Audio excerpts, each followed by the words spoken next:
साताऱ्याच्या कोरेगाव तालुक्यातील पळशी प्राथमिक आरोग्य केंद्रातील अनागोंदी कारभार समोर आलाय। रुग्णालयात डॉक्टर आणि कर्मचारी उपस्थित नसल्यानं रुग्णांना ताटकळत बसावं लागत असल्याचा आरोप करण्यात आलाय। या प्रकाराकडे जिल्हा आरोग्य अधिकाऱ्यांनी तातडीनं लक्ष देऊन संबंधित डॉक्टरांवर कारवाई करावी अशी मागणी नागरिकांकडून करण्यात येते। किती वाजले?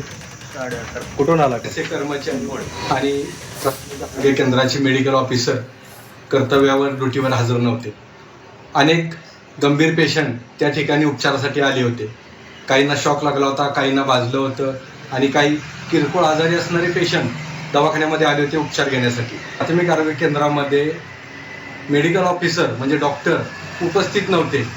याबाबतची सर्वप्रथम माहिती मी तालुका वैद्यकीय अधिकारी यांच्याशी संपर्क साधून दिली। त्यानंतर मी जिल्हा आरोग्य अधिकारी खलिपे यांना फोनवरून संपर्क केला।